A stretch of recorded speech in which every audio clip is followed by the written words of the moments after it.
शिंदे साहेबांचा धनुष्यबाणही कायम राहील, त्याच्यावरचा वाघही कायम राहील आणि त्याच्यातले वाघही कायम राहील. निकाल बाजूनच लागेल आणि नाही लागला तरी शिंदे साहेब सक्षम आहे. या बातमीचे प्रायोजक पद्मजा मोटर्स, विमानतळाजवळ होटगी रोड, मजरेवाडी, सोलापूर. मोबाईल 8600022617. चिन्ह नाव याच्यापेक्षा कर्म महत्वाचं असतं आणि मला शिंदे साहेबांवर विश्वास आहे का त्यांचं काम खरं तर बोलणारं आहे.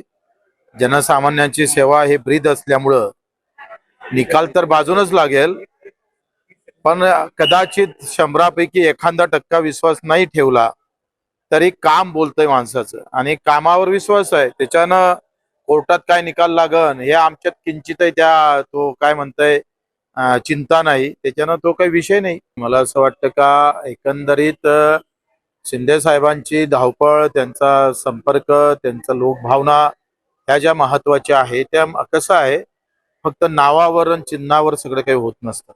त्याच्यानं त्याची चिंता करायची नाही आणि निकाल बाजूनच लागेल आणि नाही लागला तरी शिंदे साहेब सक्षम आहे.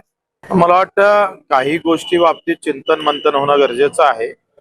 जर अशा प्रकारच्या घटना वारंवार घडत असेल तर छत्रपतीचा आदर्श घेतला पाहिजे आणि अशा पद्धतीची जे काही घटना असेल त्याच्यावर कुठेतरी मोठ्या प्रमाणात ऍक्शन प्लॅन तयार करून त्या कशा टाळता येईल आणि झाल्यानंतर त्याच्यावर कशा प्रकारची तातडीनं सजा देता येईल हे प्लॅनिंग किंवा याच्यासाठी नवीन कायदे आणणं गरजेचं वाटतं. कुठलंही संघटन एका माणसाच्या परिवारापुरतं सीमित राहत नाही, त्याच्या सगळ्यांच्या हातभार असतो, प्रत्येकाचं बलिदान असतं, त्याचा त्याग असतं. ह्या सगळ्या गोष्टी लक्षात घ्याव्या.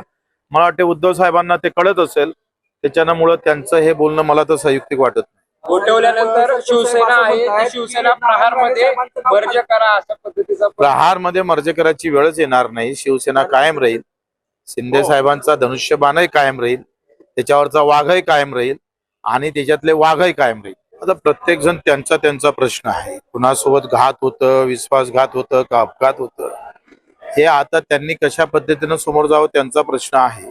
आणि आम्ही पहिलेच ठरवलं का जातीपाती धर्माच्या या अशा राजकारणात आपण पडू नये.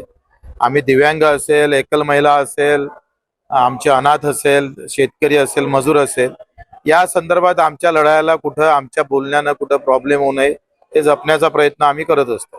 खरं तर राज्यभरामध्ये अनेक आश्रमशाळा असतील, त्याचबरोबर दिव्यांगांसाठी आश्रमशाळा असतील, अशा ठिकाणी त्यांची हाल होत आहे, तर त्या चांगलं अन्न मिळत नाही अशा पद्धतीच्या या बाबतीत मी विधान परिषद मध्ये पण चर्चा केली. आमचे अतुल सावेंनी मला शब्द दिला का मी सीएम साहेबांसोबत याच्याबाबत बैठक लावतोय आणि आता 1 महिना होतोय. आता अतुल साहेबवरच हक्कभंग करावी लागेल की काय अशी परिस्थिती आमच्यावर आलेली आहे. आश्वासनाची पूर्तता होत नाही आणि एखादा सभासद त्याच्यावर प्रश्न विचारतं, या सगळ्या गंभीर प्रश्नाकडे घेऊन जाण्याचा प्रयत्न करतोय. तर जातीपाती धर्माच्या भानगडीमध्ये अशा महत्वाच्या घटनेकडे दुर्लक्ष होता कामा नये. म्हणून तुमच्या माध्यमातून अतुल सावेंना पुन्हा विनंती आहे, जे दिव्यांगाचे मंत्री आहे, अशा प्रकारच्या रोज घटना दिसत आहे. वसतिगृह बरोबर नाही, शाळा बरोबर नाही, त्यांचे मानधन बरोबर भेटत नाही. कित्येक दिव्यांगांना 6-6 महिने झाले त्यांना मानधन मिळत नाही. आणि मग अजितदादा असताना ते म्हणत होते का मला अधिवेशनात आश्वासन दिलं होतं 5 तारखेच्या आत जर मानधन झालं नाही तर मी वित्त सचिवाचं मानधन करणार नाही. आता अजितदादा गेले आणि शब्दही गेला. आता पुन्हा शब्द देणाऱ्या मंत्र्याचं आम्ही कॅमेरावरून बघतोय कोणी भेटतं का असं. कमी भासते याच्यामध्ये सगळ्यात या बाबतीत तसं बाणेदार माणूस होता.